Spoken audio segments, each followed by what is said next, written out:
and welcome to Geeks and Grounds, a monthly game club where we play games and brew good conversation together. I'm your host, Jenny Wyndham. And I am your angelic host, Joel Thomas. For those of you who are not watching the video, the light is streaming through the window and blazing off of my very pale skin like the 90s television show Touched by an Angel. And I don't know how that's going to play. It's, at some point during the podcast, if I'm just like, what is that ethereal voice coming from the other webcam? Yes, we are going to be talking about Joel. That's amazing. We'll try and like beat the sun, or at least try and find ways to angle you so that you're not We should just put like, glowing. if we're allowed to play like 30 seconds of Halo from Beyonce, I know it's not the most recent amazing album, but it just so perfectly captures what is happening with my face right now.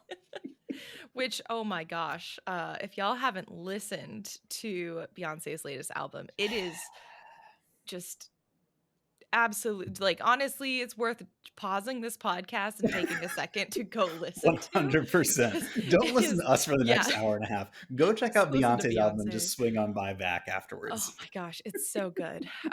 But we won't be talking about Beyonce this entire time. We will be I know this is not the Beyonce podcast Okay. this time around. This is a video game podcast. So Mm. every week we get together to talk about what's happening. Not necessarily always the most recent news, but just what we're thinking about in the worlds of games, what's happening often in the more indie spaces. But we also play a game together every month, and each week, to help guide your thinking through it, maybe make you feel like you're sitting at a coffee shop with your friends and we're all talking about the same game. In real time, we talk about a section of the game that we've played and some of the reflections that we've come away with as we're playing it. So this month we are starting a brand new game. It's April, which means we're kicking off something new. And I must admit, normally we would have said that in the last podcast, but last month I don't understand how March happened, but it happened to us. It didn't happen with us, I feel like. March was absolutely wild. So sorry the announcement was a little bit non-existent, really. But we are going to be playing American Arcadia for April. Love me a good alliteration. Yeah. Isn't there also like, I think there's a Red Hot Chili Peppers album and song called Stadium Arcadium, and I Yeah, can't. but we're not going to speak about the Red Hot Chili Yeah, Peppers. not on Beyonce week for certainly. Yeah, But like, let's it's, not. I just hear that rhythm in my head every time we say the title of this game, which the game's so much better than that album. Like, no competition. Yes. But before we get into American Arcadia, some of the thoughts that we had on the prologue and basically the first chapter of the game, let's head on over to the pastry case and talk about the news and topic of the show, which is GDC and PAX East. That's part of the reason why things were so hectic last month, because I was gone for ostensibly, it was actually traveling for a week, but the week prior to travel always is like, I don't know what happens the week prior to travel. It just kind of whizzes by. So for folks who aren't familiar, GDC is the Game Developers Conference. PAX East is, I think it's Penny Arcade Expo, and they have regional versions, and it's more of a consumer-facing show, whereas GDC is like a developer, professional development, and sort of like funding, biz dev type of show. I went to both, which is not usually recommended because they happen back to back. But it was really fun. So I thought it would be really nice to talk about just conventions in general, because I'm curious. I know you've gone to more comic conventions, but have you gone to any game conventions, Joel?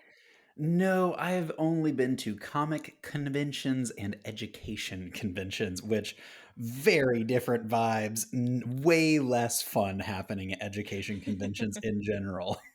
I will say, because Joel and I used to work at the same company, and I got sent to an art teachers convention in Chicago. And at the same time, I know I don't really know how I swung that, because I wasn't even an art teacher. I just was like, I'm going to this convention, to our manager, and he was just kind of like, okay. Okay. And what was really cool is I went to the art teacher convention, and right across from it in the same Chicago like expo center, they had C2E2, which is like Chicago's Comic Con. So it was this wild intersection of art teachers who are already a little bit like off the wall, a little bit silly and wacky. Like truly, this was a very fun teacher convention. Across from people cosplaying and doing all sorts of like, just there was an anime artist alley, it was just so cool. And that was, I think, my favorite intersection of the two worlds.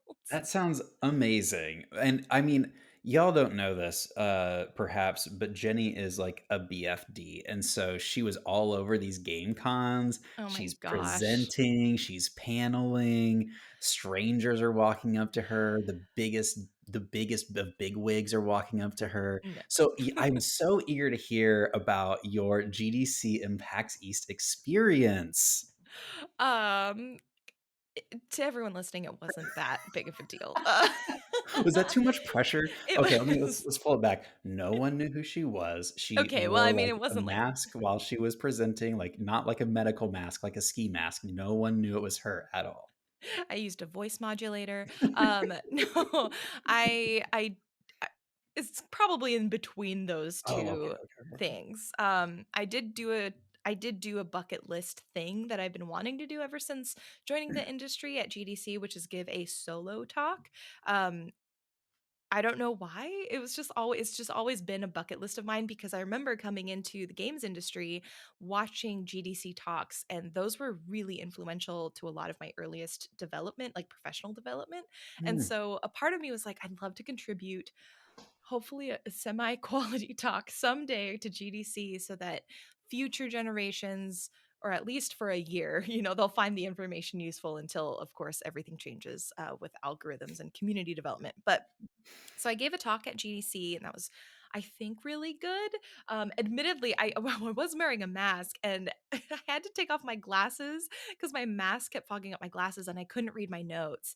And so, taking off my glasses, I don't know if it helped or hindered me because I could read my notes, which were right in front of me, but I couldn't quite see like the faces of everybody. I was gonna Um, ask. so yeah, it was just like it was not a mess, but I was definitely more nervous than I think I've ever been for a talk, which was really interesting.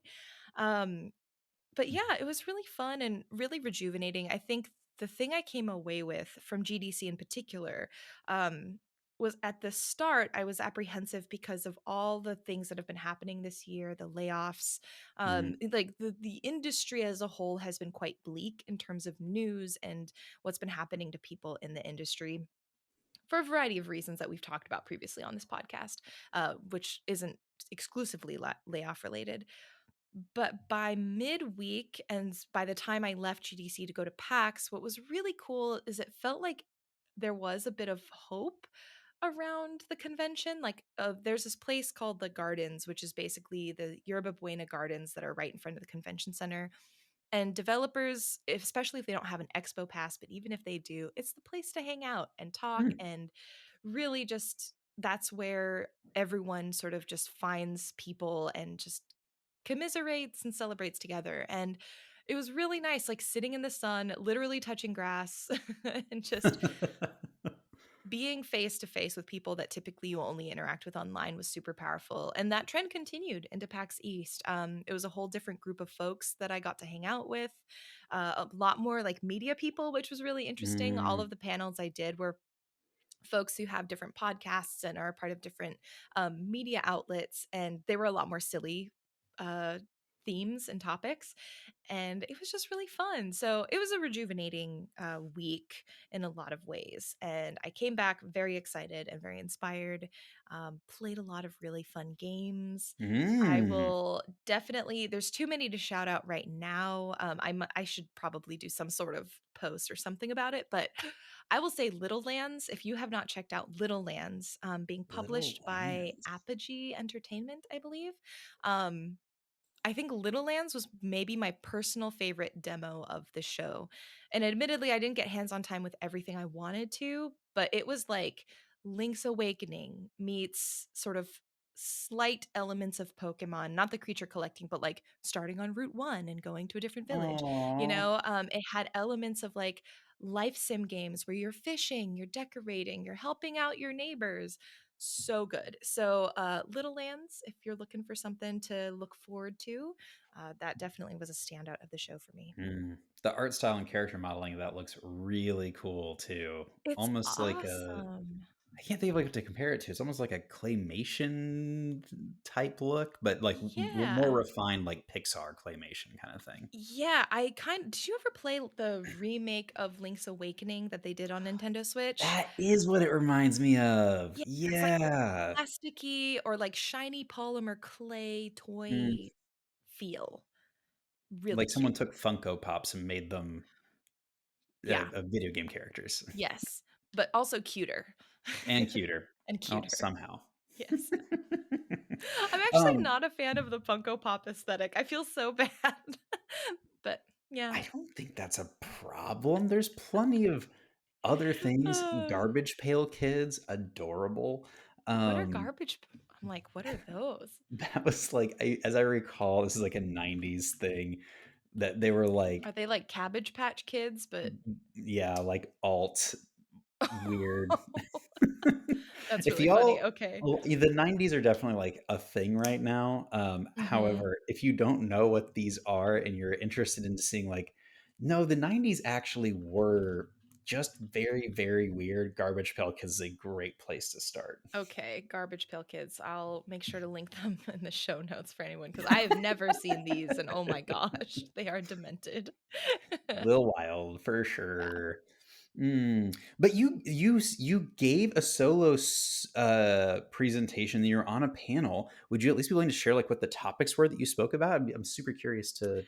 Yeah, so the solo talk at GDC was titled Streamers Don't Want to Play Your Game. And it was admittedly a clickbait title because that's how the internet works. And I wanted to be a Oh, little bit interesting. spicy. Internet pamphlets, copy, whatever you write. And really, the premise was of that talk that developers often approach influencer partnerships, relations, interactions in a very um, one direction Mm, transactional manner. So it's not even a two direction or two-way transaction. It's I'm giving you a key so you play my game. And that is like you're lucky to have it, that kind of fine. thing. Mhm. Like you should be lucky to have my key, like that kind of energy. More like I just want you to play my game. Like that I think that's just Oh, kind of as sort of straightforward as many devs go into it, and it's like, "Oh, if I just send them a key, if they like the game, they'll play it." hmm.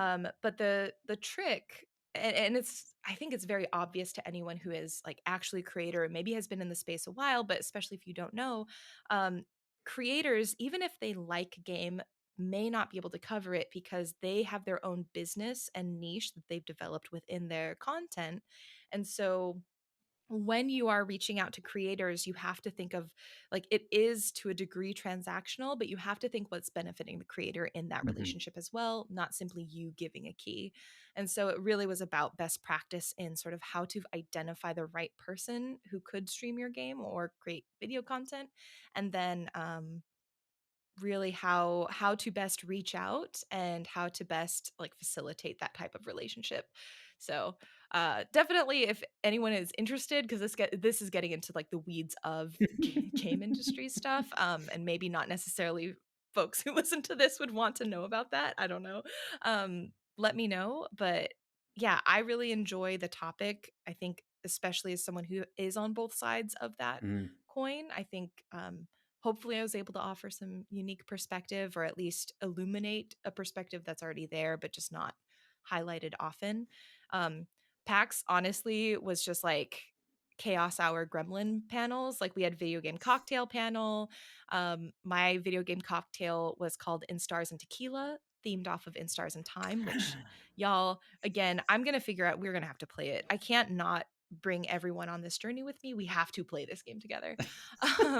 Just we'll just anticipate that at some point. Um, I did a video game Tinder panel where it was just like 11 out of 10 from the jump, and then we kind of escalated it to 15 with the thirst. It was wild. I will tell you, we swiped right on the Balatro Joker, so that's like it, it got That's weird. like right now there's the whole hear me out. We're in where we Mhm. are right now, April 2024. There is a trend right now that is the like hear me out trend where people are Yeah. putting out like their, crushes or whatever that are not normal, I not will normal say crushes. the Balatro Joker did better, I think also because it was after the Helldivers soldier, and none of us wanted to swipe right on the Helldivers soldier. So, yeah, it was very good. I've been modeling my whole personality after the Helldiver soldier Oh though. my God. gosh. Ugh, yikes. And then the other one, which was a bit more serious and contemplative, was grief and loss and how it was represented in video games. Very fitting since we just Mm. finished playing a game all about that. So that was just a nice little kind of tie for me, honestly, like a little bow on the experience of playing Greece with the community. So yeah. Lovely. And I want to give the community a shout out. We had such a good Mhm. community hangout this last month. We usually do these like the last Saturday of every month Yep. to kind of talk about the games. And it really is like that moment that feels like you're in the coffee shop talking with folks. And Yeah. the people that showed up and chatted this week, whether it was in the chat or getting on stage and actually like talking with us, it was such a cool conversation. And so huge shout out to the community for participating in that this last month. Yeah, I think, which is really nice. I feel like every month, especially as folks kind of get more comfortable with one another, and we're also more comfortable facilitating and like doing these, I guess. Cause initially, I think I was kind of like, oh man, I have to like, I almost did the teacher thing where I would over prepare every Mm. time, where I'm like, I need to have a list of questions ready to go just in case like nobody wants to say anything. And I think what's been really nice is seeing how like when I was a classroom teacher, and maybe I don't know if you had this experience as well. I Oh, was so yeah. much of an over preparer, but there came a point in my teaching career where I was like, I don't need, like, I need to be prepared. But doing all of this over preparation kind of like kills the vibe in a lot of Mm. ways. It kind of doesn't allow for the fun to happen and the spontaneity. And I think um, I've been seeing that also with the Geeks and Grounds hangouts, where it's like we are able to like embrace the spontaneity as well as have some really thoughtful discussions. So yeah, it's been very fun. Yes. Man, game cons seem like a really good time though. I think it's something I would like to do at some point Yeah. is make my way downtown and it really like dive in and experience that. What would be like the con to like dive into, like the best first timer con for Oh games? man, that's really tough. I feel like it really depends on your interest and also geography because each sort of region has their own Mhm. set. So I really only know the ones I've been to. Like I know there's a bunch on the East Coast that I've never been to, so I can't really speak to them. If you're on the West Coast, especially near Portland, Oregon, a really fun one is the Retro Game Expo that happens every fall. It's like in Ooh, September. So maybe we should go. okay. Yeah, it's very fun. It's definitely like catered to retro gaming, but it's just Mhm. really cool and you can go and I don't necessarily collect retro games, but I've gotten now into the point where I'm like, "Oh, but there are a few games from my childhood that I'd love to like get back." And so there I'm like loosely collecting those games. That one's really fun. I think one that people often refer to are the PAX conventions. Yeah. I will say they have generally a really great atmosphere. Honestly, if you go to a city during a convention time, you also don't have to buy the like expo hall pass. Like you can for sort of that full experience, but what I've realized in going to so many of these is that there are often tangential events around the expo hall, around the city that don't require like a full expo pass and are honestly just as fun, if not more in some cases. So, yeah, if you're interested in going to a convention and maybe you're like in the Seattle area but can't afford a pass, know that you can look out for other events happening because there are free ones where games are still showcased and they are awesome. Hey. So, Okay, yeah. cool. But yeah, I think if you're on the West Coast, Retro Game Expo, PAX is always really fun. Those are kind of the two biggest ones, I think, in our area. I'm gonna just have like a Halo 1 LAN party at my house and call it a convention. Do you Hey, think we'll get a good turnout? I think, yeah, I think that'd be great. I was never a Halo player myself, but I would come for the snacks. There we go. A lot of Mountain Dew Code Red. Oh God. So what, I've been doing a lot of traveling. What have you been getting up to, Joel? Like, what have you been playing, watching, listening to I besides Beyonce? Besides Beyonce, nothing. No, I went all the way through the Three Body Problem on Netflix over the last week, which I like to read in themes, like a whole Mm-hmm. year reading sci-fi or a whole year reading fantasy or world lit or whatever. And I remember doing sci-fi year a couple years back, and the Three Body Problem and the series of Three Body Problem became my favorite sci-fi series. Mm-hmm. Period. And so I have been waiting for this adaptation for years, and I crushed through this show. I loved it. They made one really cool foundational change between like Mm-hmm. in the book you're following like one character that's dealing with a whole bunch of wild shenanigans, and in the series they broke that character into like a group of science friends, and Mm-hmm. I love that dynamic. The one weakness of the books is that it's very plot driven and not very character driven, and I thought this change just like made it the perfect, like for me, the perfect cherry on top sci-fi experience. So yeah, for me, absolutely fantastic. Have you gotten a chance to dig into that at all? I have, and I also barreled through it. In fact, I think I'm gonna rewatch it because I like binge watched it on the plane, basically Mm. on like my plane trips to and from the East Coast. And so plus maybe like the next day after I got back. So I was kind of delirious for some of it, which is a bit of a trip to watch, honestly, with some of the like the headset sort of VR elements that they bring in. Hmm. That's already very surreal and like dreamlike in a lot of ways. Really weird watching when you're kind of half asleep, drowsy on a plane, like in this liminal state. I loved it. I never finished the series. So now I'm feeling Mm. like I need to go back and actually read through the second and third books to like get the trilogy because I have heard rumors that maybe they're not going to renew or that they're like they haven't yet signed the renewal for the show, which I really That's really sad. Netflix needs to just stop doing this because it really is just frustrating as a viewer. But um I will say the yeah. second one is my favorite of the series, and it's my favorite Ooh. sci-fi book of all time. It Wow, is dang. incredible.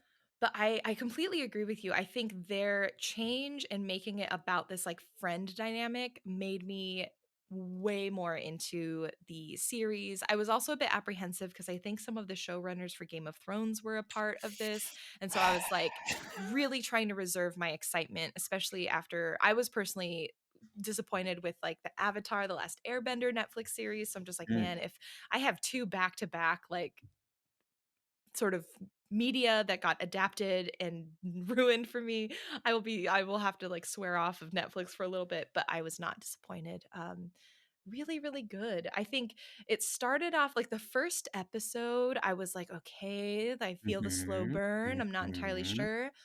Second episode a little better, and by the third I think I was like, okay, I'm here, I'm with it, I'm just like so fully invested. So That's what I've yeah, been telling people is like the third episode is when you will like if you finish the third episode and you're not into it, it's not for you. But the third exactly. episode is like the episode to hook you if you're gonna get hooked. Yeah. Yeah, I love how, and this is for folks who are fans of sci-fi know that this is like very sciency sci-fi. Like Mhm. like I think there's Hard different, science. yeah, there's different degree. There's the soft sci-fi and the hard sci-fi. I think the show makes it softer in terms of the dynamics between the people. But it's still very hard sci-fi in that they do talk a lot about like scientific topics, which is a very, I don't know if that Mhm. makes sense, but um I've had friends watch it and be like, I didn't like all the science talk. That's so So, interesting. yeah. I remember feeling like as I was reading the novel, I was Mhm. learning things about science. Yeah, And same. he wrote another book called Ball Lightning, Chishin Lu, Mm. and it again, I felt like I learned something about science while I was reading another really incredible book. So, Mhm. especially if you're like interested in science, at least from like a almost like a pop mindset, like Yeah. you're not digging into like what does the mitochondria is the powerhouse of the cell, but like the kind of physics of it all is just really interesting to me as a person who Yeah. is not very sciency. It's just Yeah. like I don't know. For me, I really enjoy that element. Same. I can in very elementary terms actually describe the three body problem that they talk about. It is a real like theorem in science. Hmm. So that is really cool. It's like it does make me feel like I'm a little bit smarter having watched it, which is not something you can say about a lot of media. It's So like adult Sesame Street. It's like, yeah, we're going to entertain you, adult, and we're going to teach you just one thing. just We're one going to teach you one thing. thing. Mm. Awesome. Well, So what else? Oh, yeah, sorry. Go ahead. no, no, yeah, no. I so did three body problem. Love that. I also finished solo leveling. The last episode of the first like half season or whatever aired last night or 2 nights ago, and it is a really really interesting anime. Great action sequences if you're into that sort of thing. My one critique is that it's one of those like I am this weird special dude and I'm going to get stronger and stronger by myself. And I like those stories if they can develop into more interesting interpersonal dynamics. It has Mhm. not done that yet. It's 11 episodes in and they're like on their break. So what I would say is like if you're in for just like a good action romp for 11 episodes, totally worth your time. And I'm hopeful that in the next season it will transform and we'll get some more like character dynamic things happening. Yeah, so what have you been getting into, Jenny? Other than the three body problem, I have really enjoyed rediscovering Stardew Valley. I have not played the update. For fans of Stardew Valley, 1.6 came out just a little bit ago, and the update has a lot of things, new festivals, new dialogue. You can drink mayonnaise, all sorts of stuff. Um, Why popular though? among among popular request. But it's only on PC, and I prefer to play Stardew on console typically when I'm playing for fun, just because it's Mm. my hey, I want to play a game before bed game. And so I Oh, haven't played any of the new stuff yet. I'm just waiting patiently for the update to come to Switch. But I've also still trucking along in Final Fantasy VII Rebirth. Um, I'm very close to the end. I suspect if I can carve out time like this week, I should be able to finish it. Um, I will say the shine of the game, while I think still I'm having a great time, if you're a Final Fantasy fan like me, where you just want to be in the world, be with the characters, still great. I will say there are some design elements from like, okay, I feel a little bit of that grind. I feel a bit of the mm, fluff, that open world fluff that has been added. And it's interesting because I've spent probably about 75, 78 hours in game. I'm getting everything that I can. I'm trying to like max everything out. I think the game itself, if I hadn't done all of that, and done all of the fluffy content that they've included, is it probably would have been closer to like 30 hours. And so, oh, like really? 30 or 40, I think if you cut out That all actually of, is good to hear because I've been honestly a little intimidated by how long it's been taking you to play through, and now I know that if I just maybe mainline it a bit more, I would be okay. yeah, I would say if you just want to go in for the story, the extra content that I'm doing, I'm unlocking every like tower, I'm going Mm. to every proto relic, I'm going to all of the like Queen's Blood players, and I'm doing everything. And I'm making sure I'm like getting it all. And it's fine and it's fun and I'm having a wonderful time. But there's a part of me that's like, I wish so very much that they narrowed the experience down and maybe made it the remake a two-parter instead of a three-parter. Because I'm thinking now Ah, we are going to get the third part possibly like 14 or 15 years after remake, right? Because it's like a 4 year, maybe not 15, maybe like 12, because 4, 8, 12. Yeah. Because we have about a 4-year cycle in between each game, I think. 3 or 4 years, right? Oh my god, I have not thought about it like this, and it is like blowing my mind. So, if we have 3 or 4 years, so maybe it's not 15 years, but it's a significant amount of time between that first time you've played Remake to the last time we're going to go in and play whatever the third Mm, R title, for the Remake is going to be. And I don't think that's doing the game any favors, and I mm. wish they cut it down just so that we don't have a decade possibly in the same engine, because it's already feeling like this is like engine wise, I'm like, this is a 2015 looking game, or 2019 looking game. It's beautiful, but I can Hmm. tell. And so that's like the more analytical sort of critiquing side of me, where I'm just like, I'm getting apprehensive about what this third installment's going to be. But story wise, I'm loving the changes. I'm having a blast. And again, I'm doing everything and I'm still having fun. So it's not to discount any of the like entertainment I'm getting out of it. It's just stuff that now that the initial wave of like adrenaline and getting the new game has worn off, I'm seeing some of these areas that I wish, that I'm hoping we are okay as we move into the third installment in a few years. Mm. That's really interesting. I I'm thinking it's the Hobbit problem, right? Where they took the Hobbit book and spread it Yeah, over 3 that's movies, and it was exactly like what I was thinking. 2 max. Like, this is a children's story. Come on. Yeah. Um, yeah. Yeah. And again, it's like there are some elements, like a lot of people are critiquing sort of the mini game ness of it, to where it's like everything you do is a mini game. None of them seem to repeat. They don't seem to have anything more substantial to them other than the one time you use them.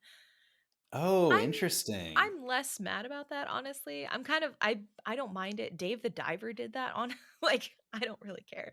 But I think some of the open world elements, I'm like, okay, right now I'm just going to this part of the world because there's a exclamation point here that I need to hit, and I know there's going to be no payoff story-wise. So, I don't know. There's like those elements, That's a which is bummer. why I typically don't play open world games very often. But I think also Hmm. because I play it so rarely, I was able to I'm able to still enjoy this because this is my one open world game this year.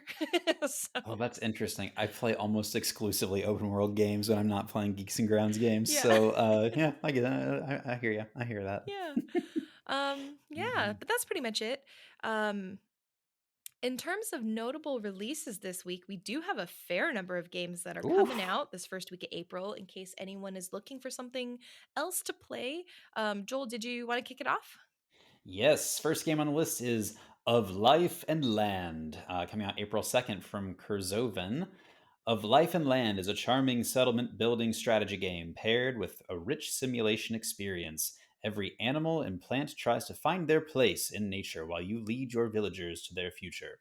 Expand to different regions and trade with local factions to gain needed resources. Cool. Yeah. That one looks really nice for anyone who wants like another settlement builder. I feel like we've been getting a lot of those lately, but I Yeah. think it's also people love them. Pathless Woods is also coming out on April 2nd. That's a busy day. It's by Anya Games Studio. This one's really interesting because this is an open world survival journey inspired by China's heritage. So a very specific like historical time and place. I think there's an element of fantasy to it. So don't worry, it's not totally historical if you're not into very historical games. Um, General survival, life sim crafting stuff. You're gathering resources, growing crops, building homes. You defend it from marauders. It's multiplayer, so you can play with your friends, and it looks really beautiful. Like it's very brightly colored. It's got kind of this like not quite, it's kind of a low poly sort of feel to it, almost like a soft PlayStation 1 vibe, which I really enjoy. So yeah, I think it could be really cute. Hmm. Yeah. Very fun. Next on the list is Buckshot Roulette, April 4th from Mike Klubnica. Play Russian roulette with a 12 gauge shotgun. 2 enter, 1 leaves. Roll the dice with your life. Good luck. It almost like the vibe of this looks just kind of the animation style of it and Hmm. illustration style of it reminds me of Edith Finch a little bit, like that kind of like dark and decrepit look. I don't know if that Oh, interesting. resonates Yeah. with you at all. I think maybe some of the levels definitely in Edith Finch. I also got, did you ever play Inscription? No. Oh, we should, I need to add that to the list of games that we need to play for Geeks and Grounds simply because I want Joel to play the game. It is a category. Uh so if you're familiar with Inscription, it also has a very Inscription-y vibe to it where you're sitting at one end of the table. There's like a dealer or your opponent on the other side. I don't know if there's um, the sort of meta game that Inscription has. I don't know if this is just very straightforward or not, but it does have a similar like darkness to it that Inscription did as Mm. well. So very cool. And then the last game releasing this week that we wanted to highlight is called Biomorph. That one's launching on April 5th by Lucid Dream Studio. It's a dark Metroidvania game where you become the creatures that you kill, which I think is a fascinating concept, kind of like Kirby, I guess, dark Kirby. Dark Um, Kirby. You'll solve puzzles and navigate a hand drawn world. Honestly, as someone who is craving more Metroidvanias, who really is just preparing the clown paint every time a showcase happens because I know Silksong is not coming yet, but I just want it to so badly. Biomorph looks like it'll be a really great game if you're looking forward to a Metroidvania, and it has a free demo. So, in addition, I don't know if the demo will be available after the release because sometimes developers Mm. will pull the demo once the game launches, but worth checking out if you're listening to this after the 5th and you want to see it might still be there. But yeah, you're discovering secrets of the city and of your origins, and it looks really cool. Like the animation looks very fun, so I'm excited to dive in. Very cool. There's so many good games coming out these days. It is like, think if only there were a club that was curating a list Right. of games so that I knew what to focus on in a given Right. month. I will say there's one I was looking ahead because I have a calendar, a release calendar that I'll update in Notion for myself, and there's one day that has like four titles. I think it's in May. It's like May 9th or something like that. There's like four games releasing, not even all of the games, just four games that I'm interested in releasing on the same day, which is ridiculous. So I thought maybe that this year we'd have a little bit of a slowdown. I think that was a false hope. I wasn't there like a couple weeks ago. I feel like the creator of Final Fantasy 14 was talking about like a new release that was coming out or DLC that's coming out this summer. And he's like, we delayed it by a week because of the Elden Ring DLC. So you have 1 week. Yeah. Honestly, everyone, I can confirm this as someone who works in publishing, who talks to a lot of devs, everyone who has release dates this year, before Elden Ring had announced their release date, everyone was just like, we need to see what Elden Ring is doing. Everyone knew. Everyone's like, whatever Elden Ring's doing, we are not going to do that. So it is amazing to hear that that extended even to the creators of Final Fantasy. I'm part of the problem. I'm so sorry, everyone.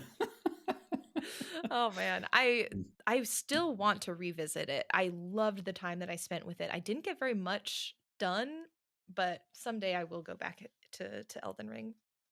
I Yeah. was talking to my brother because I played through Elden Ring with my brother, and we Yeah. were just kind of chit chatting. And I was like, "Oh, you know, I was playing this game with Jenny over the weekend, and she was kind of like being my older sibling and like beating parts of the game for me that I couldn't beat."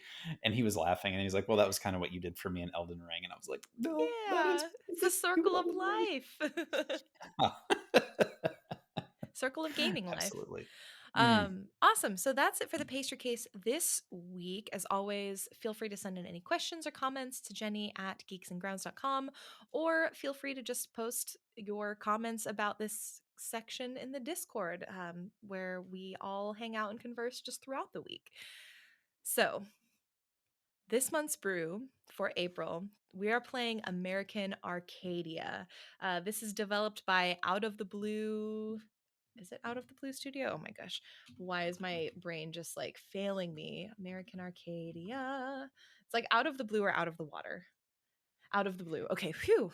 My gut Nicely instinct was right. Yeah. done. Out of the Blue Games is the developer. The publisher is Raw Fury. I will say Raw Fury has been like always a solid publisher, but I think over the last couple years they've had some games that I'm just like these are really just gems. Like these are games that should be super celebrated. And I think American Arcadia, I will leave it up to everyone to determine whether or not they think it should be super celebrated, or if it's just generally solid game, or maybe if it didn't, wasn't your cup of tea.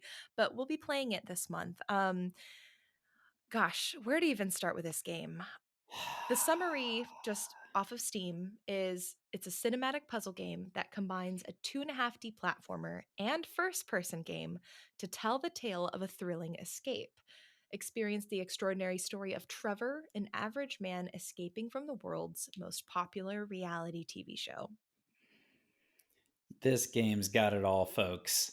It's got corporate conspiracy. It's got Truman Show. It's got your what's the dude in the chair, where you got like the hacker that's helping you out do things. It's got mysterious voices giving you instructions. It's got paranoia. It's got it all. I'm loving this game so far. That's awesome. So I'm curious, what were some of your, like, before you hopped in, what were some of the things that you thought as you maybe looked at the Steam page or looked at the title screen? Like, what were you thinking as you were jumping in? Yeah, I think all I had heard was Truman Show vibes. And I Yeah. was like, okay, so I can assume that there's going to be a little like people are watching people kind of thing going on here. And so, like, Hmm. I don't feel like they dragged that out. Like, I feel like they made it pretty clear pretty quickly that that was kind of going on. What was really exciting to me is that what I was hoping for is that we would see more of the, what does it mean to be a company that could get away with this? Hmm. And that was something I don't think was really explored in like the movie The Truman Show, which I'm gonna have to rewatch just as a way to prepare for this podcast. It's going But to be like, one of the supplementary materials we recommend for oh, sure. nice little pour over. We love it. But I'm really curious about like what it means to have the institutional power to get away with it. And I feel like they've already begun peppering in what that means for a company to have this amount of power that they could pull this off. Hmm. So I don't know. That's kind of what I was looking forward to, and they're already kind of hinting at that. What were some of the things that you were looking forward to? Yeah, I think one of the things that really intrigues me is this idea of commodifying our lives. To what extent are we consciously commodifying ourselves and intentionally doing so? And the game brings up this concept and this idea of like what happens if you are like you to your like I guess without your knowledge, how much are you being commodified in a world?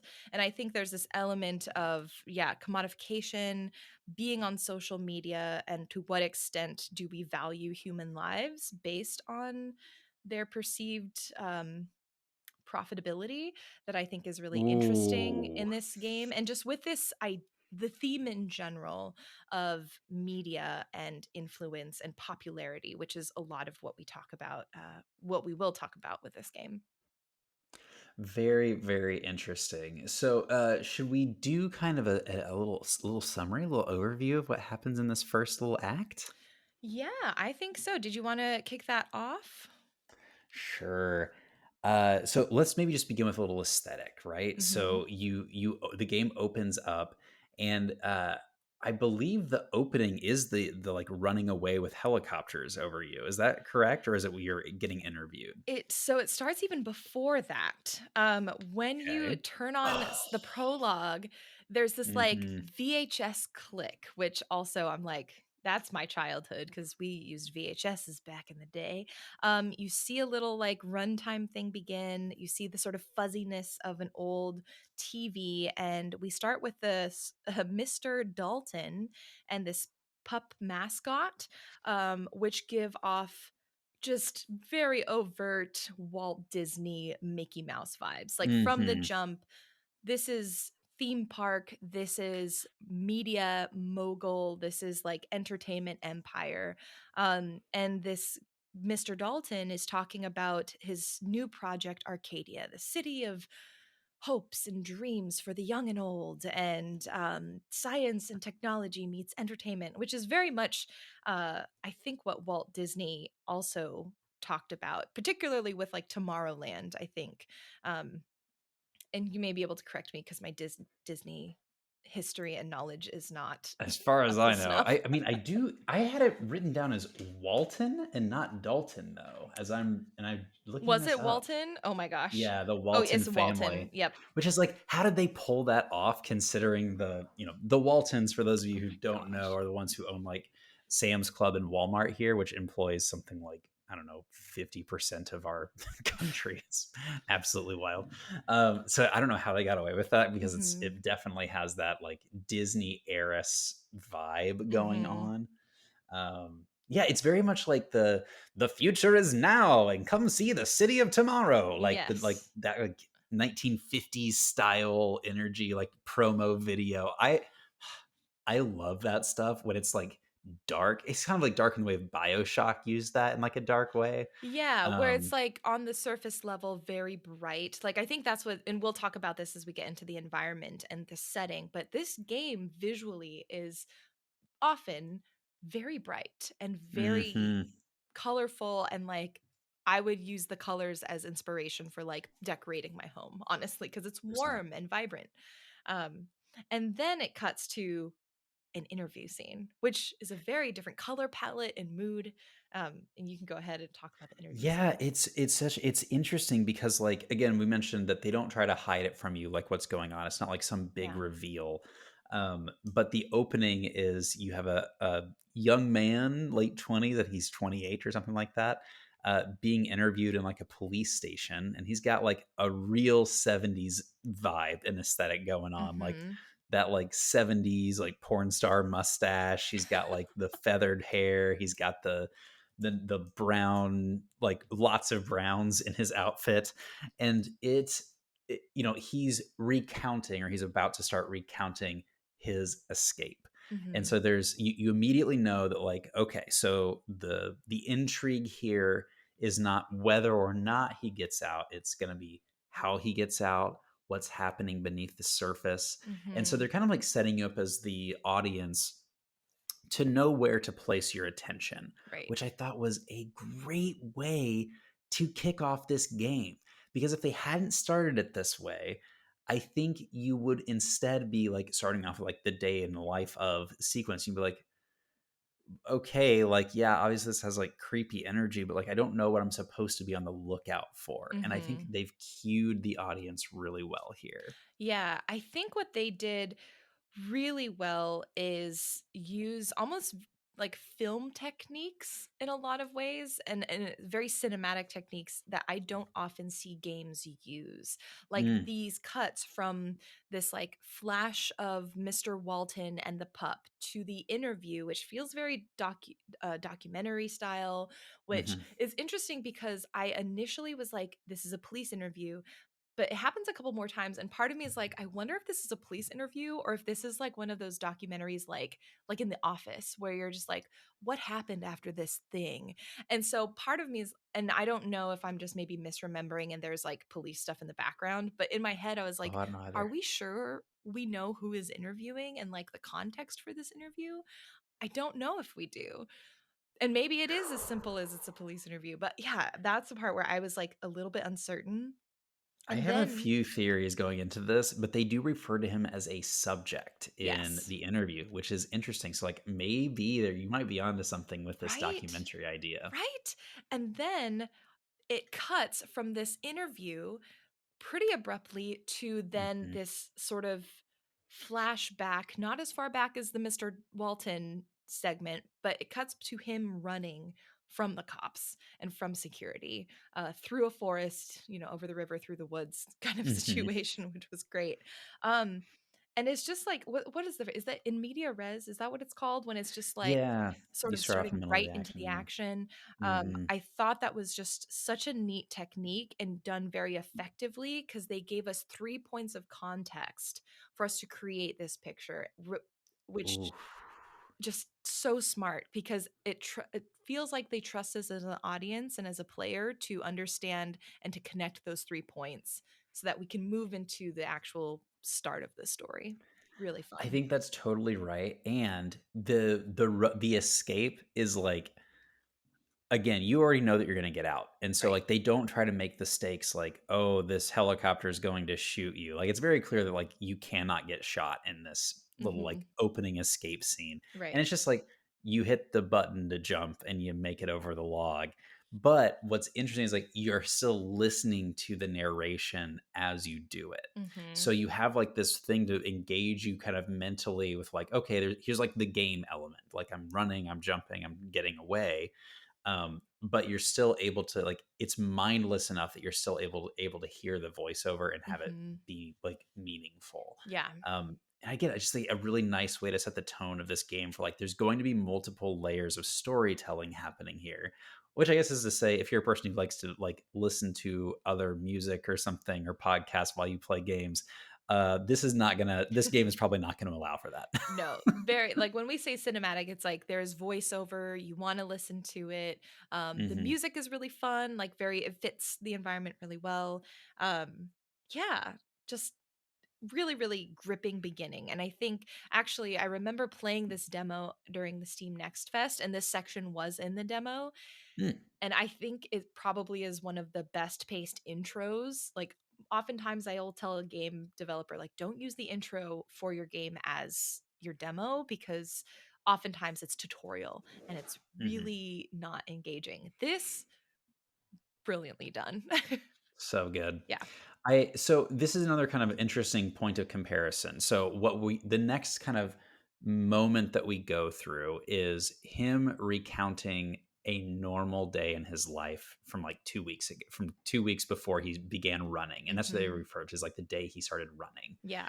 And so he starts describing his typical day. And what's interesting is, as opposed to like the Truman Show, where you're watching him go through this day to day life and you know that he's being recorded. They talk about that at the very beginning of the movie, but you're just you're seeing small little things over the course of like 30 to 40 minutes before you actually start like Jim Carrey starts recognizing what's going on around him. Hmm. In this, they give you like his normal day in about, I don't know, 5 minutes, something like that. Hmm. And you kind of get like the repetitive nature of that. We walk through that normal day a couple of times and small little things start happening. But that entire sequence of like seeing how his days go from normal to everything has broken, I think maybe takes 15 minutes. Like it's a really truncated way to say, like, hey, y'all get it. You already know Hmm. that like he's got a normal life as far as he knows, and then things are going to get weird. Yeah. And I think they did a really good job of letting you get settled into the world with, and like also not making us spend a ton of time in that like Hmm. uh what's that, not, it's not even rising action, the exposition Yeah. of the story. So again, really well paced. You walk through a typical day, you meet his coworker Guss, who's like, "Oh, you want to go on this trip? I don't want to go on a trip." And then, sure enough, Gus ends up going on a trip that he didn't apply for, and Yes. eventually, you learn, Well, you know, and just to clarify this trip, so in Arcadia, there is this travel grant that hmm folks can apply for, and it's like a big deal if you get it. And both of them are like, we don't want to go anywhere. And so that's why it is very strange when Gus does get that travel grant, because yeah, he was telling his coworker, Trevor, that he didn't want it before. yep, and that's kind of like the first sign to Trevor that like something is off. Mm-hmm. Something is not good here.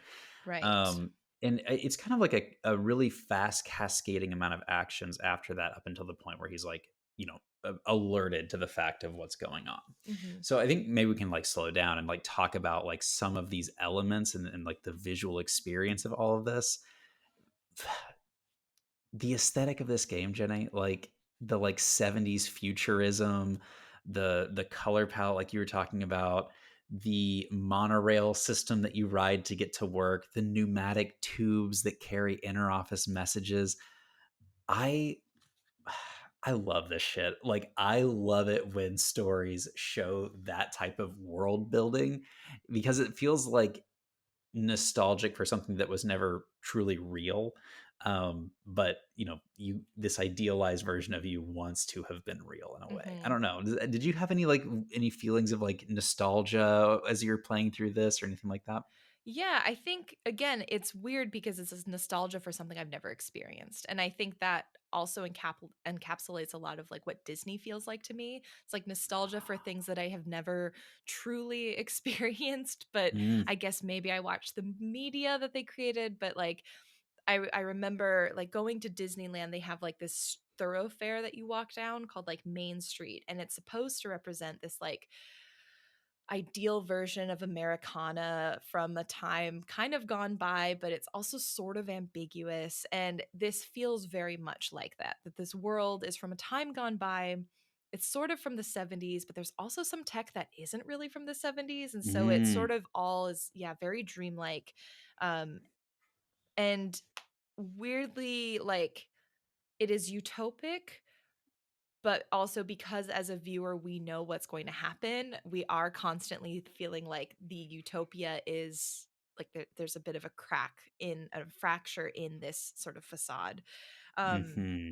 I Oh, that's think a great way to frame it. some of the ways too, I will say one of the details I loved is when Gus is gone, there's a moment where Trevor's supervisor comes through, and this was, I think, a direct sort of homage to what is that The or office office space. space where you have this supervisor coming in and he's asking for the expense report, and it's just there's a moment in that movie that this supervisor is drawn from, and it was so good. So I think just the little Easter eggs they put to some other media in here was just very well done. There are I've been keeping track. There have been several Office Yes. Space references. They even like call it out by name at one point Mm-hmm. during like your intro escape period.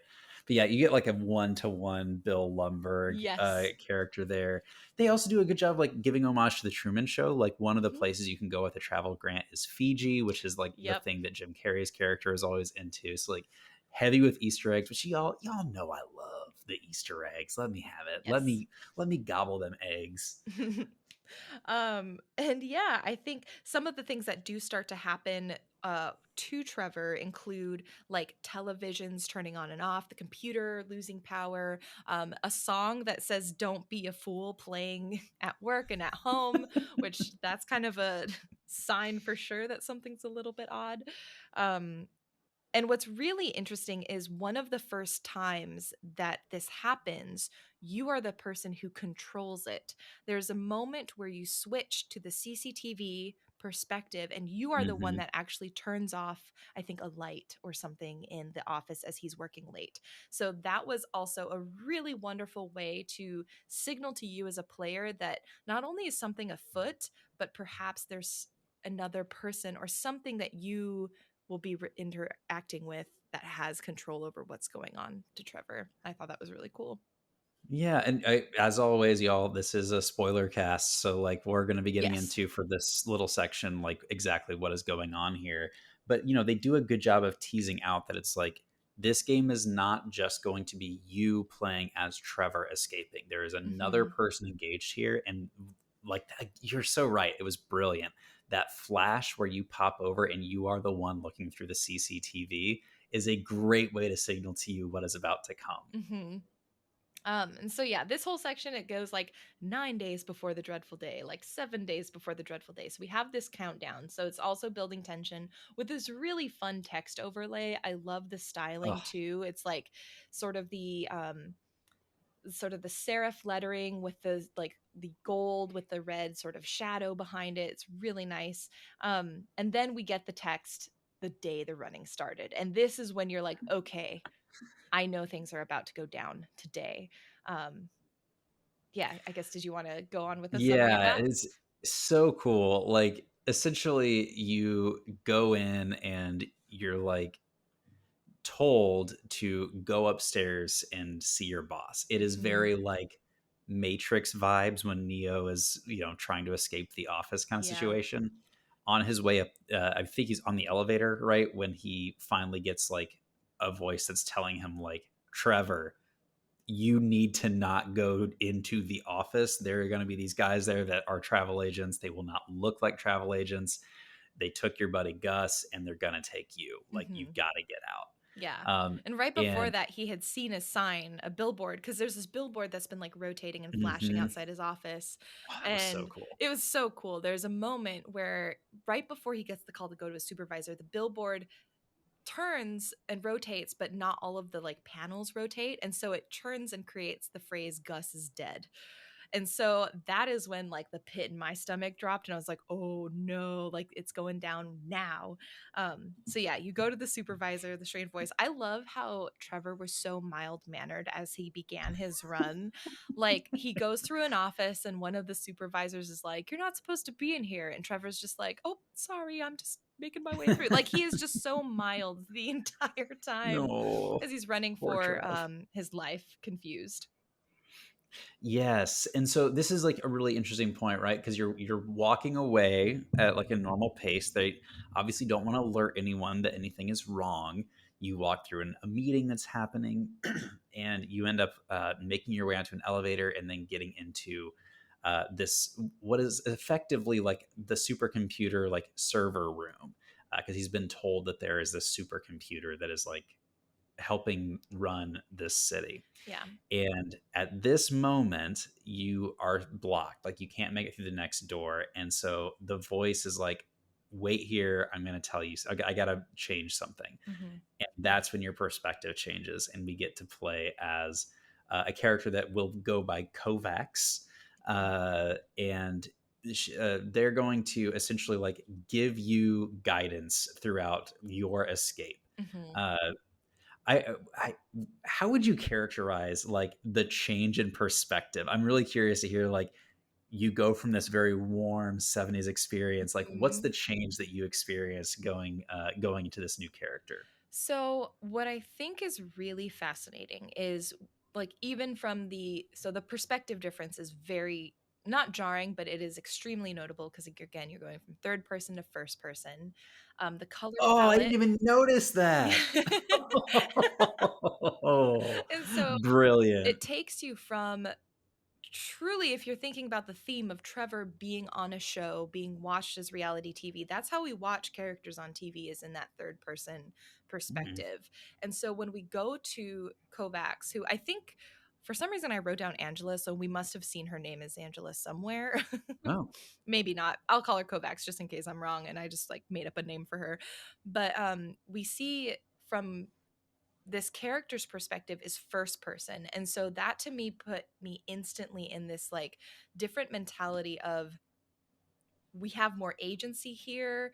We're not just viewers watching a show. It feels more like, even though we're controlling Trevor, I think there's this like change in intention and agency as you switch to first person that I think is really smart, considering the topic of reality TV and how like we as viewers typically engage with reality TV. I think the color palette is also very different and suddenly like cooler. You have many more angles because it's an office space, and is generally just this harsher, colder environment. Yeah. I got booted. So at 1 hour and 4 minutes, I lost connection. So maybe also just check then. Okay. Oh, weird. You're coming in clear for me, and I haven't lost any connection at all on my side. So Bizarre. Okay. weird. Okay. But yeah, so just I think it's a really interesting change in perspective. And again, it kind of goes into the theme of like, as viewers of reality television, what is our role and responsibility? And this character, Kovacs, has an activist background. And so her Hmm. role and responsibility, as we're learning, is to save Trevor, assist him in his escape to get him out of this Arcadia, because she knows that his time there is running short, and what that means is certain doom. So Yes, and I have confirmed Angela Angela, is okay, the real name. cool. So it's really interesting because she's obviously going to be trying to help Trevor escape, and she Mhm. also has to kind of info dump on him, like, here's what is actually going on. And so It's really clever. You start with this little like mini mission as Angela in the first person in the outside world, which Hmm. is obviously like modern day. So Right. like we're talking iPhones, we're talking cityscapes, and you watch her kind of go through her office area, which lots of glass. What it reminded me a lot of was Westworld when you go underneath Hmm. Westworld, and it's like the glass meeting rooms and things like that. She has to go and like change the server, do something on the servers so that she can help Trevor get through this next phase. Yeah. What struck me as very interesting with this is she's known that she was going to do this, and yet it seemed like she was so unprepared. Like Hmm. she forgot that like this one dude's office, the server room office, uses like a four number keypad instead of a key card. She couldn't remember where her phone was in order to like get her access swipe thing. It Hmm. was just like really funny to me how like this character is inherently flawed. Like Yeah. it's your person in the chair, which is great. Love that trope. However, this person in the chair is also maybe a little distractible, and Yes. I love that energy. Yeah, she even like the IP address she wrote on her hand and the ink was Oh, that's smeared. right. And I thought that was hilarious as someone who used to very often write things on my hands as notes and would be in Yep. that exact situation. I think as you start cutting back, you do the hacking, you like figure out the passwords, you get back to Trevor. And one of the things which I think is great, because narratively they now have Angela's voice as Kovac's voice going through, but she forgets to even turn on the voice modulator again. So she's like, Oh, well, that's the anonymity is kind of gone now. And Trevor's like, hey, this is great because I actually prefer talking to a human voice than this sort of Mm. disembodied weird modified voice. But still, it just to your point, it shows how uh she's an activist but perhaps hasn't had a ton of practice or a ton of time to like really settle into like some of the organization of the role. Yeah, and like she's very much like a disruptor. Like she Yeah. works for the company, and that's why Yes. she's like on the inside trying to pull all this off. Like she doesn't like what's been happening. Hmm. And so essentially what happens is we go back into Trevor's world, but what we do, like this is a brilliant way to approach this game, is that you can, as you're maneuvering through like some basic puzzling and platforming as Trevor with third person, you will occasionally have to swap into the CCTV view to like hack into a tool like Hmm. a forklift that needs to go up and down, or to turn the lights on or off, or something along those lines. And I think it is, so far, it's been such a smooth experience popping in and out of that CCTV, Hmm. learning how to hack the things. I thought it's mechanically been really, really well done. I did get the one place where I got stuck is you had to like cross this crane, and you have to like Oh yeah. get onto the crane, turn the crane, go up and down on this forklift before the people catch up with you. And like it was just complex enough to be fun and engaging, and like, oh, that's what I'm supposed to do, but also challenging enough that it took me a few tries, which I thought was really nice. Yeah, that part, I think for me, it took me a few tries. It ended up frustrating me. Anytime you have a chase sequence and I have to do it more than twice, I'm like, I've lost it. I've lost Mm. the tension. So for me, I ended up feeling a little bit more frustrated by that, but I got through it. And overall, I think that was a really good sequence. Um, What's really interesting is right before the crane area, that's when Kovacs does that exposition, kind of like lets Mm-hmm. you and Trevor know this history of what Arcadia really is, which we kind of already knew. But ADA, instead of being like the supercomputer, is the artifact disposal area, which honestly I think is one of the more haunting images that we got, because it's like you see this sort of tubes that Trevor was sending for work just kind of going into this pile of nothing. And They go nowhere. she's like, yeah, we just like, this is where we take all the stuff to dispose of, because this is a show, it's not actually work that you do, this is all a facade. And that to me, honestly, I was just like, man, what a, I know it's not meant to necessarily be a comment on corporate life because this is more about the facade of the reality show, but it got me thinking. I'm like, man, but how much of what we do in like office work is some of that just like bureaucracy that you just kind of do to fill your day because the company wants you to. Um, but she also talks about, and I think these details are just really fascinating from the lore perspective of this, that there's about 23,000 citizens, and this is the 55th season of Hmm. American Arcadia. We know that the host is Vivian Walton, so she is now the heiress of that Walton family.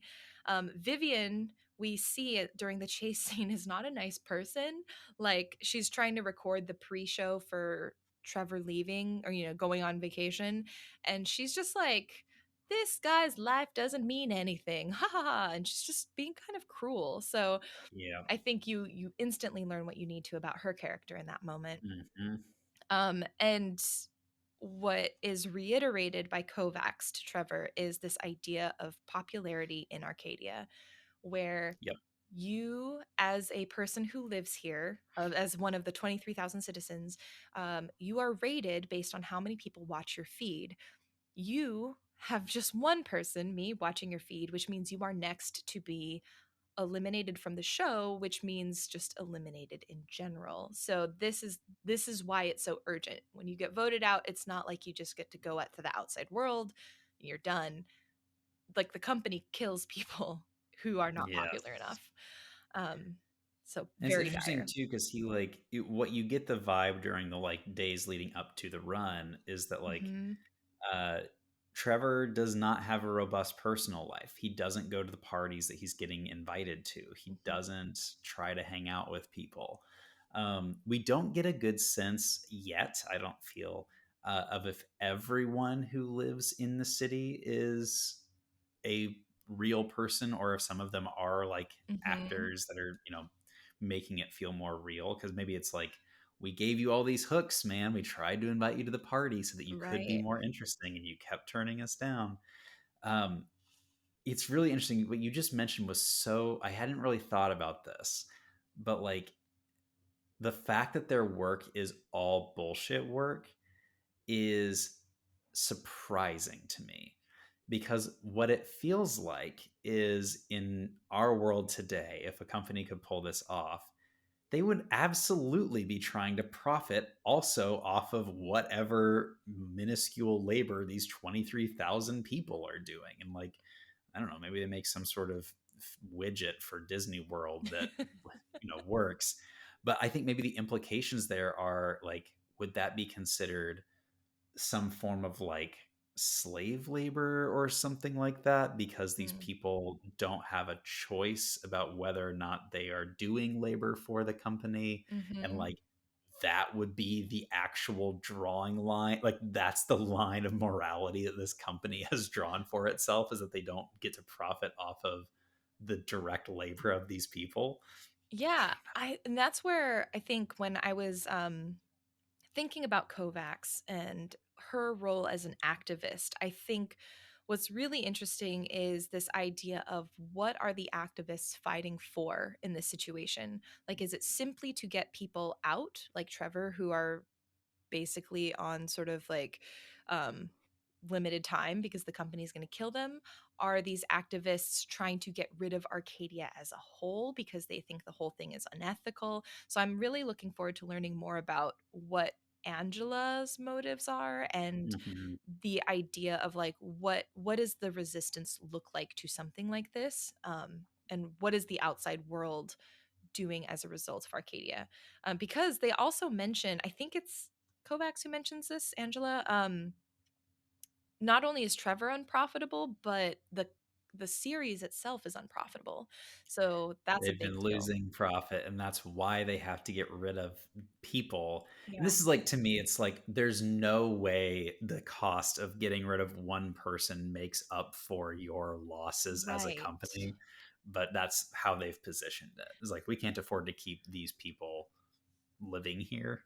Right. Well, and again, that's where I'm like, okay, at what point do you say these are the top or the bottom 20% that are not profitable for us? We're going to try and get rid of them one at a time, which seems like a lot of work.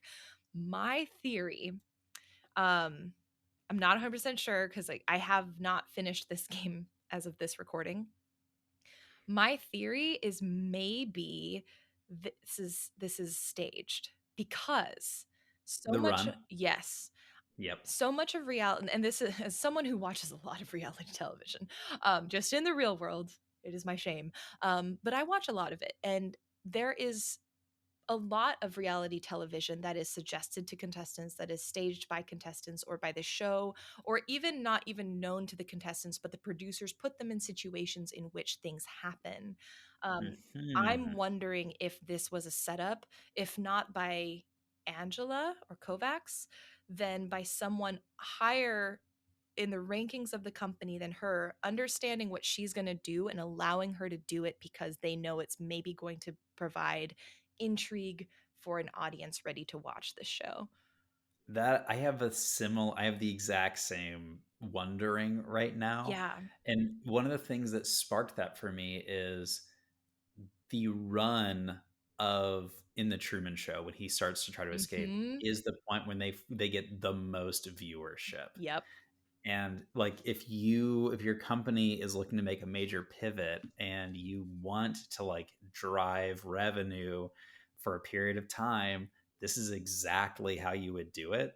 And Mhm. your point, that is so brilliant, Jenna. Your point about like the documentary intro point rather than police, you've maybe completely convinced me that that's what's going on. Yeah, that's my current theory. Just again, knowing my my expertise on reality TV, and how we've commodified like the drama afterwards.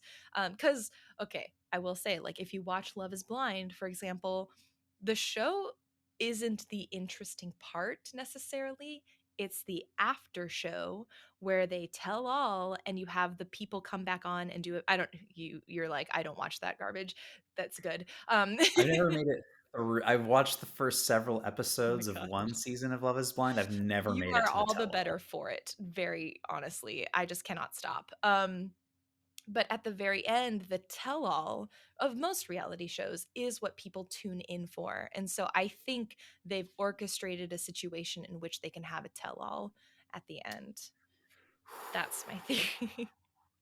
I mean, I will say I I'm not convinced by the tell-all side of this Hmm. because he's such an uninteresting person. They've gone out of their way to tell you how bland he is, but I do think the run is that feels very much like a driver of Yeah. viewership to me. Well, I think the tell all is the result of the run. Like he's only made interesting through the actions he has taken by going Oh, on the I run. Yeah, see. I because he like that a is lot. like, because to be honest, if I was watching a show and there was, because the underdog honestly is the most, I would say, interesting reality show contestant. Like when I watch Survivor, when there is a contestant that I'm like, yo, this person was like so quiet at the start, they played super unassuming, and all of a sudden they're just like winning challenge after challenge, or they're doing all of these like really smart plays. That for me is really interesting. And I wonder, maybe I'm giving him too much credit, but I wonder if there is an element of like maybe they picked, like, how compelling of a story would that be? We picked the most unpopular person in Arcadia to see if we could make him like the star. Mm, I don't know if they went that far, but I think that's like the furthest push of the theory that I want to just say, to see I like like what it. degrees in which that happens and what degrees in I which it doesn't. love this theory. I think I would never have characterized him as an underdog, though. I would have Really? characterized him as like a sad sack. And I think that there's a big difference between those two things. I don't know if he's, I think he's sweet.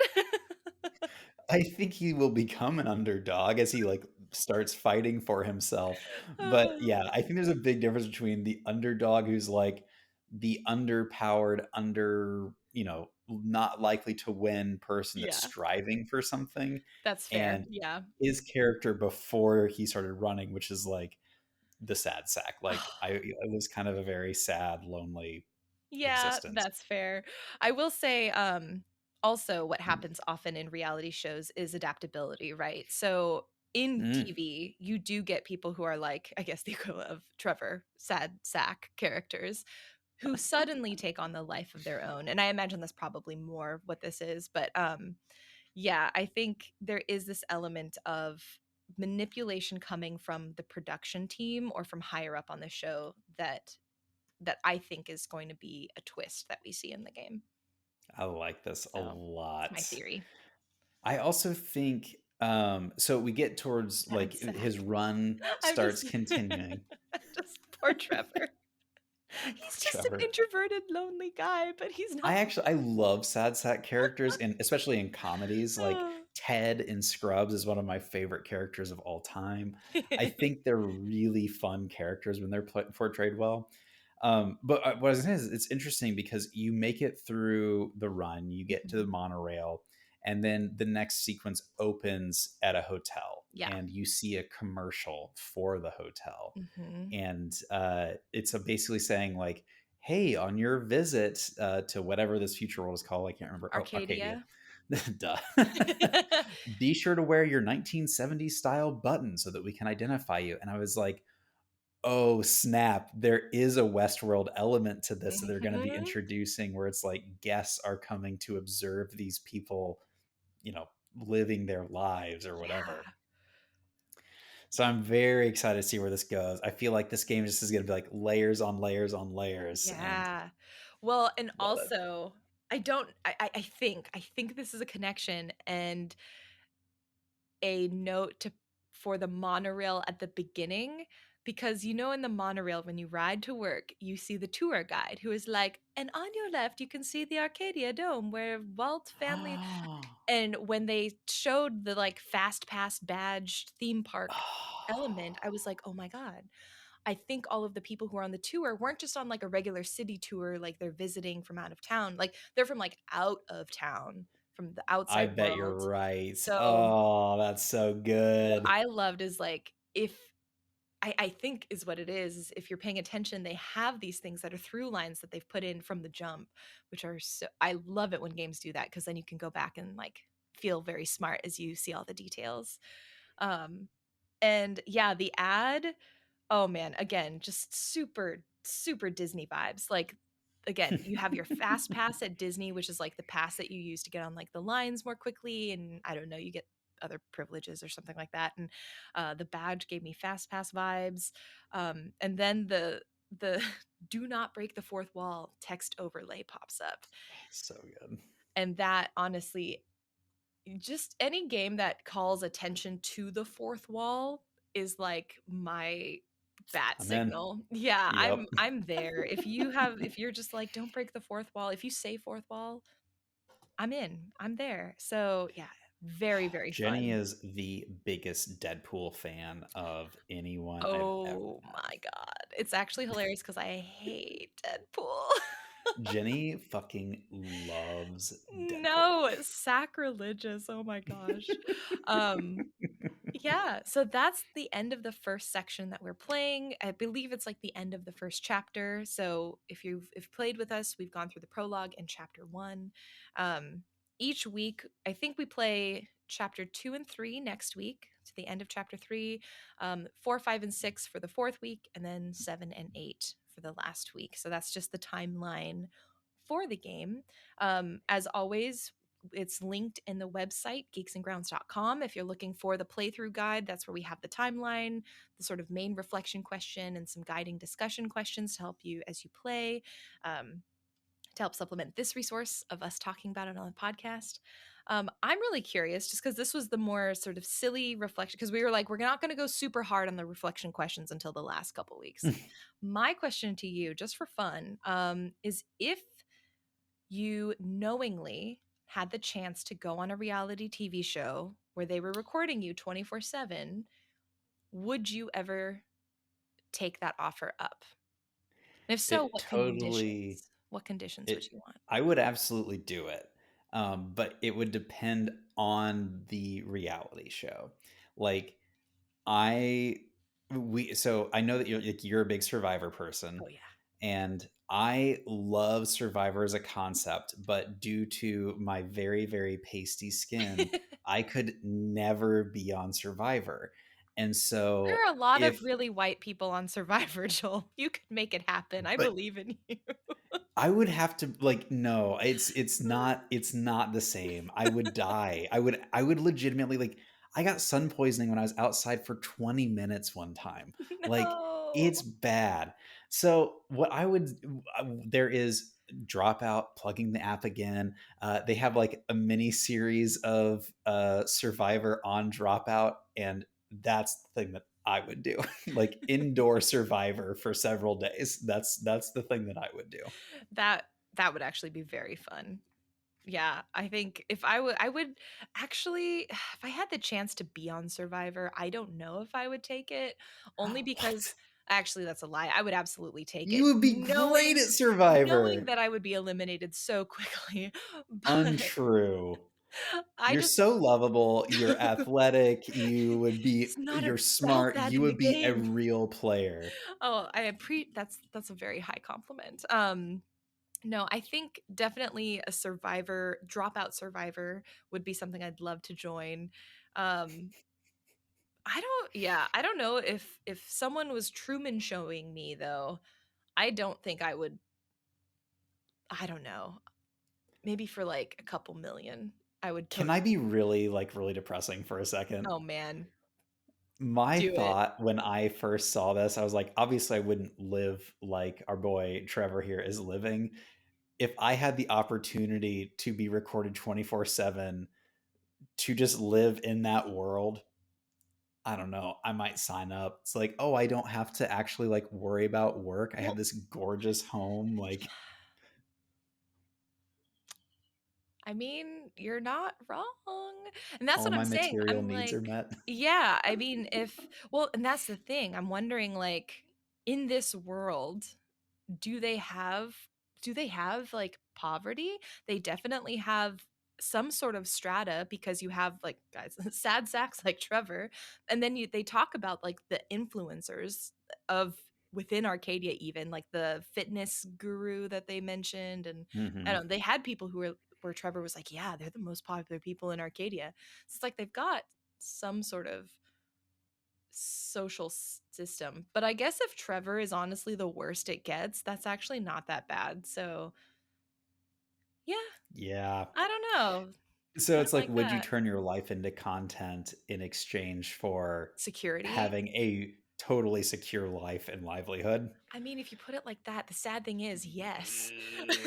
Like for a home, but I guess here's the thing. Would we keep then the stipulation of if you're the least popular person, you get No, no, no, no, no, no, no, no, no. Okay, so okay, not that part, but like the rest of it. Okay. Because like, oh, we didn't talk about this. Trevor was born there, and I Yes. think that's something I'm really interested in. Is like, how do you get into this society and this system, Mhm. especially since the opening that we saw in the prologue was an advertisement for coming to live in this world. Yeah. So I am so curious about that. Yeah, yeah. I know, 55th season. So there have been generate I don't know how long a season in is in our American Arcadia, but it's like, yeah, I think they said it was generations. like 60 years or something It like was that. 60 years? Okay. So yeah, I think so. generations of people have gone through American Arcadia. Um yeah, just really I'm so excited to continue talking about this game with y'all. I hope you're all excited too. I think this is Mhm. going to be a really interesting month, especially because of how pervasive content and social media, like even if you're not someone who regularly posts, everyone somehow engages with content, um, even if it's just a little bit. So I think this is a very relevant topic for today, for sure. Well, thank y'all so much for joining us at Geeks and Grounds. Any last orders of business for us, Jenny? Nope. Next week we're talking through chapters 2 and 3. So if you're wanting to stay on the same track as us, just make sure that you are playing through that. And other than that, uh, looking forward to hearing your responses to the question. Wondering if you would all be willing to join American Arcadia, the show, 24/7. Mm. We'll take away the popularity ranking element. Yeah, let's take that away We'll for take that sure. away. Well, you know what they say, y'all. If the product is free and you're using it, then you're the product. Thanks so much for joining us at Geeks and Grounds, your free podcast.